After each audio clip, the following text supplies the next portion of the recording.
శారదా చంద్రమౌళీశం రత్నగర్భగణేశ్వరం శంకరం చ ఋష్యశృంగేశం తుంగాం లోకగురూన్ భజే.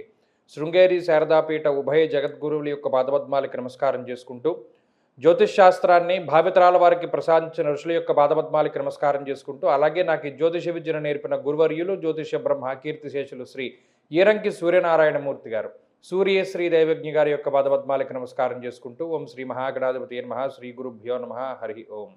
వీక్షకులందరికీ నమస్కారం. కర్కాటక రాశి వారికి గత వారంతో పోల్చుకుంటే కొంత ఊరటని కలిగించేటువంటి అంశం ఉన్నది. జన్మరవి యొక్క దోషము తొలగిపోయినది.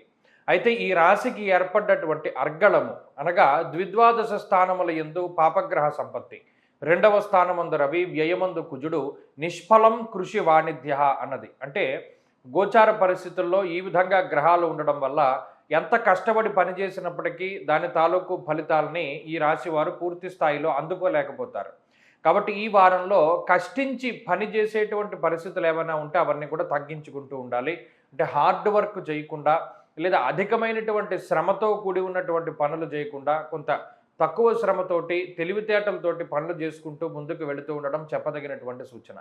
ఈ వారంలో ఖర్చులు ఎక్కువగా కనబడుతూ ఉన్నాయి, ఆదాయ మార్గాలు తక్కువగా కనబడుతూ ఉన్నాయి. అలాగే స్థానచలనానికి అవకాశం ఉంటుంది. ముఖ్యంగా కుటుంబానికి దూరంగా కొంతకాలం ఉద్యోగపరంగా కానీ వ్యాపార పరంగా కానీ వెళ్ళడానికి కూడా ఈ గ్రహస్థితి కొంతమేరకు అవకాశాన్ని కల్పిస్తూ ఉంటుంది. అలాగే అష్టమంలో ఉండేటువంటి రాహువు కొంత ఆకస్మికమైనటువంటి ఇబ్బందులను కలగజేయడానికి అవకాశం ఉంటుంది. కాబట్టి మరీ ముఖ్యంగా భోజనం చేసేటప్పుడు ఆ తినేటువంటి ఆహార పదార్థాల పట్ల శ్రద్ధ వహిస్తూ ఉండాలి. అలాగే ఈ నీరు తాగేటప్పుడు అవి ఏమైనా కలుషితమైనటువంటి నీరా అనేటువంటి విషయాన్ని శ్రద్ధగా గమనిస్తూ ఉండాలి.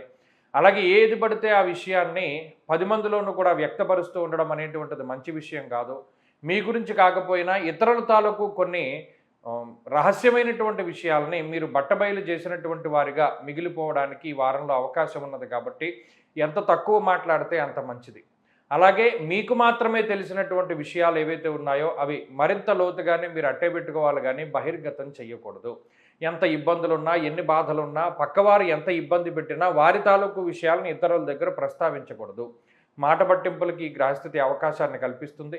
అలాగే కుటుంబ సంబంధమైనటువంటి విషయాల్లో కొంత ఇబ్బందిని కలగజేయడానికి అవకాశం ఉంటుంది. కాబట్టి ఈ విషయాల పట్ల జాగ్రత్తగా ఉండడం కర్కాటక రాశి వారికి సూచన. ఈ వారంలో మరింత అనుకూలమైనటువంటి ఫలితాలను సాధించడానికై ఆదిత్య హృదయ స్తోత్ర పారాయణ చేస్తూ ఉండడం చెప్పదగినటువంటి సూచన.